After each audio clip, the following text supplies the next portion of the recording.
Hello student, welcome to my YouTube channel. कृपया हमारे channel को लाइक करें, सब्सक्राइब करें और ज़्यादा से ज़्यादा स्टूडेंट तक इसे शेयर करें। और कोई भी प्रॉब्लम हो तो इसे हमारे कमेंट बॉक्स में अपलोड करें। कल का जो हमने क्लास लिया था फिजिक्स में इलेक्ट्रिसिटी का, उससे आगे का क्लास मैं आज कंप्लीट लेता हूँ।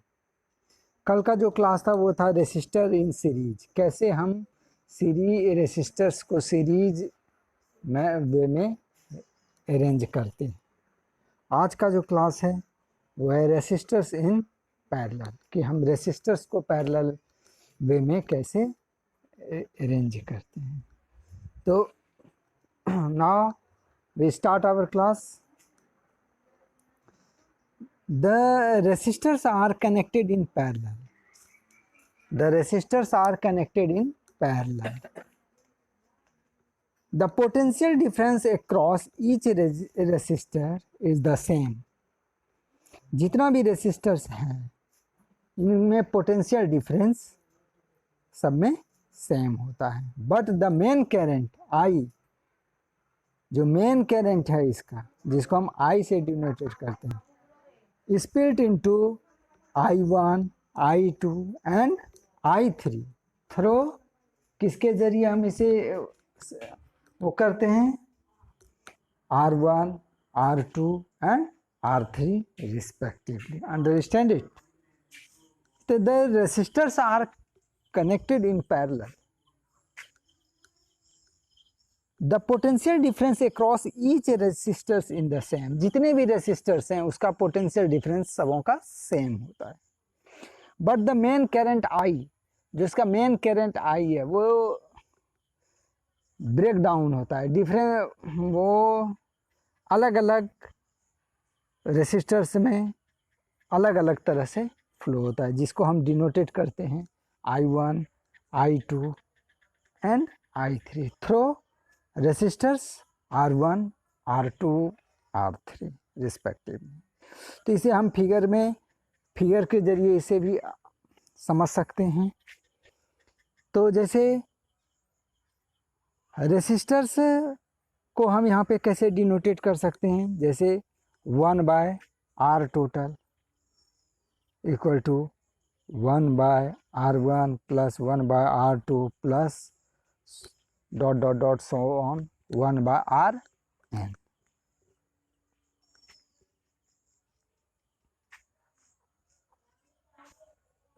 हाँ, तो इसको हम इस तरह से देखते हैं, लेट भी be their common potential difference. इसमें भी क्या है, उसका कॉमन पोटेंशियल डिफरेंस। इन ए पैरेलल अरेंजमेंट में जैसा कि अभी मैंने आपको बताया है, I is split into I1 plus I2 plus I3।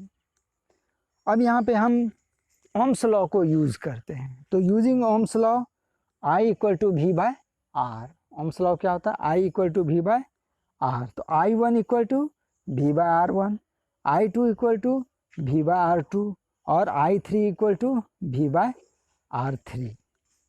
तो सिंस I, जैसा कि मैंने बताया है कि I, ये जो करंट है ये स्प्लिट होता है I1 plus I2 plus I3। तो I equal to V by R1, तो V बाय R1 क्या हुआ, I1 का value V by R1 plus I2 का V by R2 plus I3 का V बाय R3। तो I इक्वल टू क्या हो गया, V by R1 plus V by R2 plus V by R3। तो I इक्वल टू, अब यहाँ पे V कॉमन अगर हम ले लेते हैं तो 1/R1 plus 1/R2 plus 1/R3।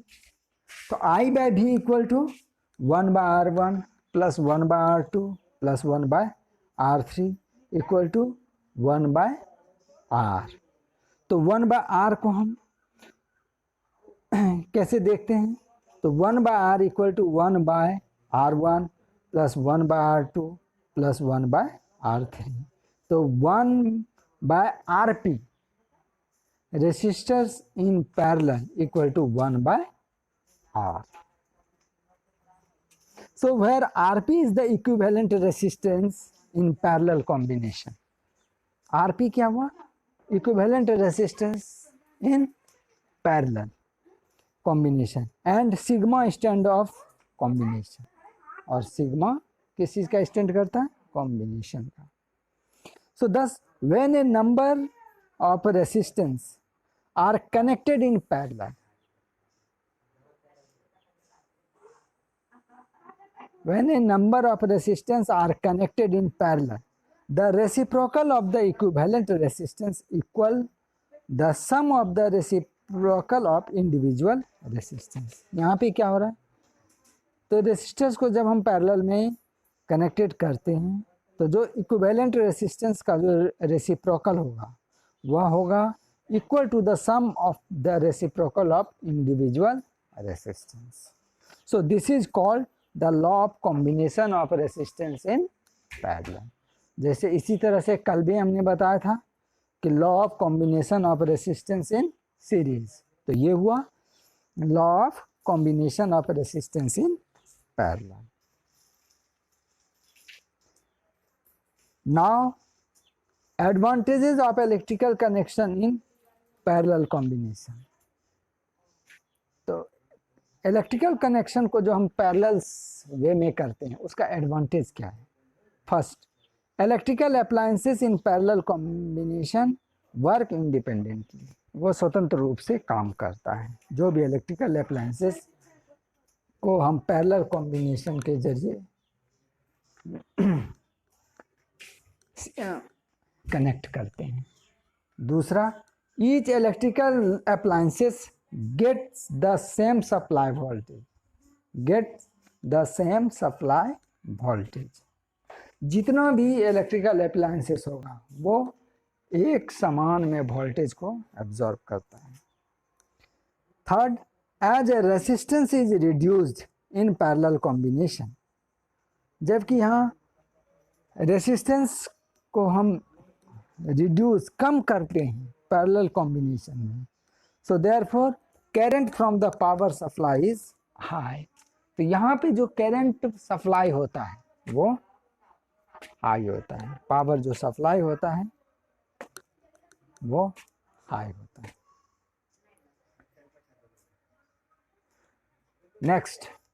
Next topic is heating effect of current. Heating effect of current. हम देखते हैं कि हीटिंग इफेक्ट ऑफ करंट क्या है.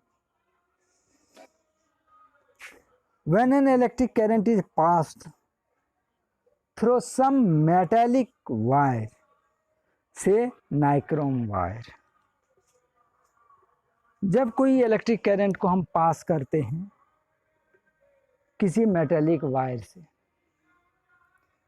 जिसे हम नाइक्रोम वायर भी कहते हैं, the wire become hot and heat is protected.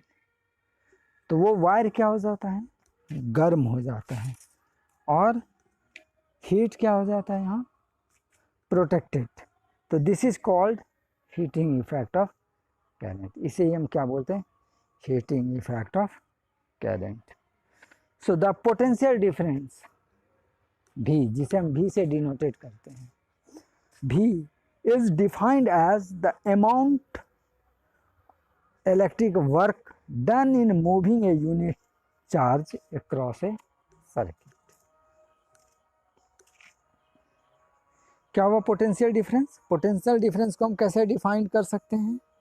तो potential difference is defined as the amount of electric work done in moving a unit charge across a circuit.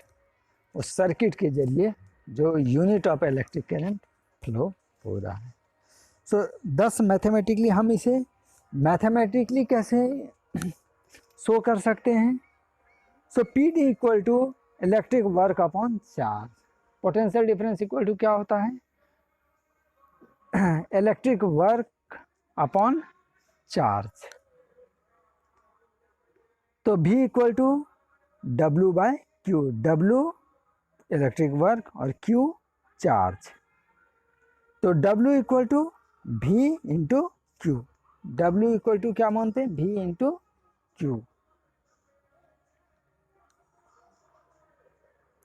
So also if Q unit of charge flow through a conductor and T is the time taken by the charge to flow it, then अगर Q unit of charge जो कि conductor से flow हो रहा है और T वो time जितना वो चार्ज को फ्लो होने में जितना टाइम लग रहा है, तो इसे हम कैसे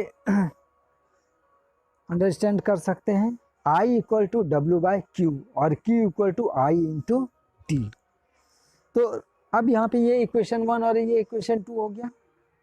तो हम सब्स्टिट्यूटिंग 1 इन 2, अगर हम 1 में 2 को माइनस करें तो W equal to V into I into T, equation 3. तो according to the law of conservation of energy for the electric work done in moving the electron, कहते हैं कि according to the law of conservation of energy, इस rules के जरिए for the electric work done in moving the electrons an equal amount of electric energy must have been spent. एक समान amount of electric energy उसमें used होता है.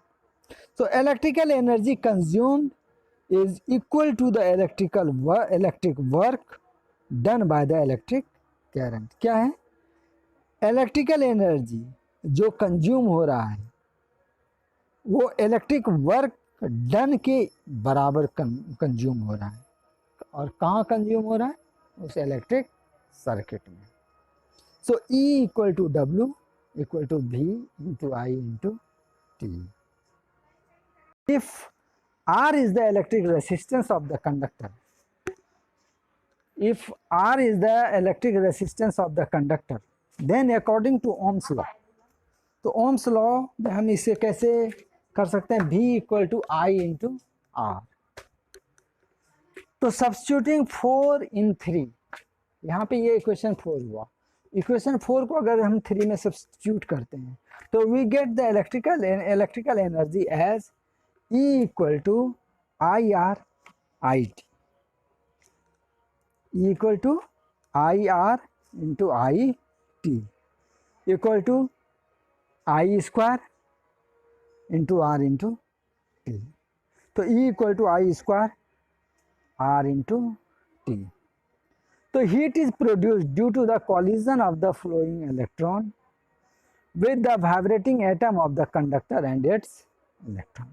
तो यहाँ पे heat कैसे प्रोड्यूस हुआ, due to the collision of flowing electron with the vibrating atom of the conductor and its electron. उस vibrating atom, कंडक्टर के उस vibrating atom से और उसके इलेक्ट्रॉन से. So the vibrational energy of the atom increase, with the result they emit energy in the form of heat. तो ये vibrational energy of atom increase होता है, उसके रिजल्ट में क्या होता है, energy in the form of heat. यहाँ पे वही एनर्जी हीट के रूप में हमें मिलता है, फॉर्म होता है. This is known as the heating effect of electric current, जिसे हम क्या बोलते हैं, heating effect of electric current.